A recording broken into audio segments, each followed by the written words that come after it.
Welcome back to part 2 of our PZ Ultimate New Beginner's Guide. If you're new to Project Zomboid or just need a refresher, then we've got you covered. Also, if you missed part 1, be sure to go check that out. We'll be setting these up in a playlist, so if you want to watch all of our guides, you can do so in one easy location.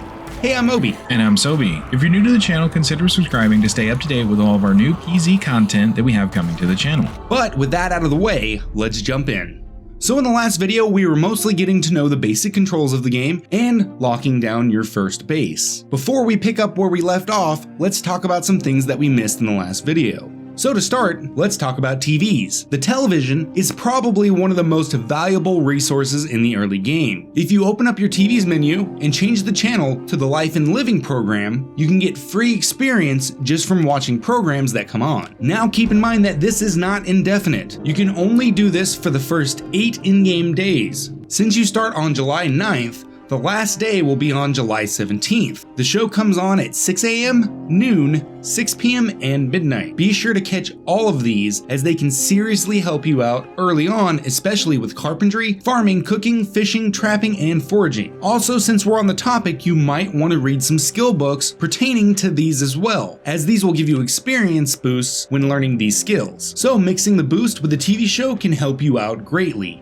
Let's talk more about skill books. So there are 5 skill books per skill. Each book corresponds with specific levels per skill. So let's use carpentry for example. Carpentry for beginners gives you a 3 times experience boost for levels 1 to 2. Carpentry for intermediates gives you a 5 times experience boost for levels 3 to 4. Advanced carpentry gives 8 times boost for 5 to 6. And the expert book gives you times 12 experience for 7 and 8. And the master carpentry book gives you times 16 experience for levels 9 and 10. Again, keep this in mind when watching TV to make sure to get the most bang for your buck when getting free levels from the TV. Anytime you're out looting, if you know that there is going to be a TV near and it's getting close to the time for the program, be sure to try and make the area as safe as possible and tune in. Also, if you have a car, then you have the ability to carry a TV with you. All you need to do is locate a TV, click here, and use the option to pick up. This will put the television in your inventory and you can store it in your car and carry it with you. And when the time comes, it's there for you to plop down and watch. Try not to just have it in your inventory because this will slow you down, making you a prime target for the undead. Also, not sure if we talked about it in the last video, but when killing zombies or looting, keep an eye out for digital watches. These are great for keeping track of what time it is. All you have to do is right click on the watch and choose the option to wear it on whatever wrist you choose. Also, if you already have a digital watch, anytime you find more, be sure to dismantle these as they can give you scrap electronics and level up your electrical skill. Keep in mind that you will have to have a screwdriver to do so, but we recommend that you have one of these on you at all times. You can also dismantle other small devices like CD players, cordless phones, earbuds, and even TV remotes for small XP gains.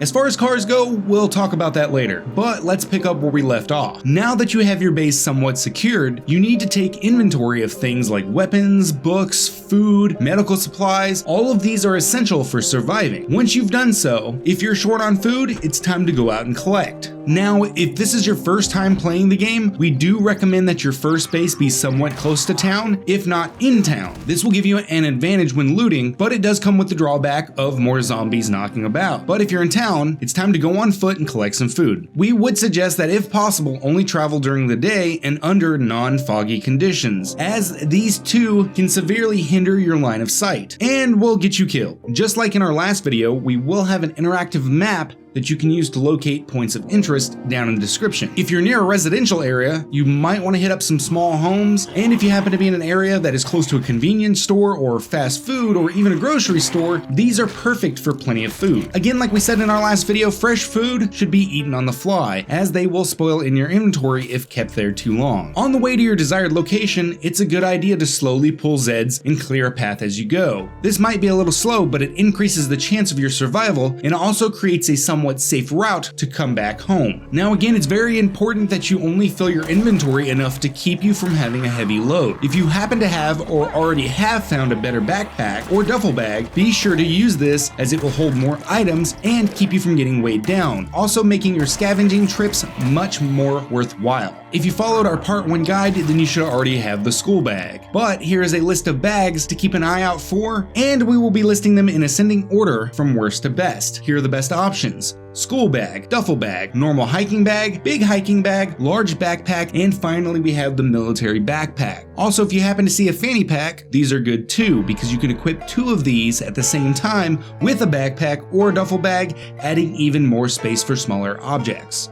Now, while you're in a home or a building, keep in mind other objects that you might want to take back home and maybe collect them in a pre-sorted pile next to an exit. This will allow you to quickly come back and pick things up and keep them sorted so you can quickly drop them off at your base. I also like to do the same when deconstructing objects for nails and planks. I keep the nails in my pack and collect the planks near the road for easy access when I come back and pick them up with a vehicle. So let's talk about vehicles. We do have another video that goes into them in great detail. If you wish to watch it, please go and do so, but you will need to find the keys for vehicles, and these can typically be located in the vehicle, on the ground, near them, in corpses, and even in nearby buildings. If you have 1 skill in electrical and 2 levels in mechanics, you can even hotwire them to get them up and running. Vehicles also need gas. You can get gas at a gas or petrol station, and if you have found a gas can, you can also siphon gas from other vehicles. When near a vehicle, press V on the keyboard to pull up the vehicle radio menu. Also, quick note, if you happen to see a trailer, these can be attached to a vehicle to further your carrying capacity to store more loot. Also, we do recommend that you keep some tools in the trunk so that when you're out and about, you have easy access for when you need them. Tools you might want to keep are things like crowbars, a saw, sledgehammer, but only if you have multiple, as they are rare, pipe wrench, propane torch, and a welder's mask. We will go over all of these in more detail as we get to their uses. Now, if your base does not have any running water, then any water dispensers you find, you might want to bring these back, as they are an amazing source of clean water and they can be refilled.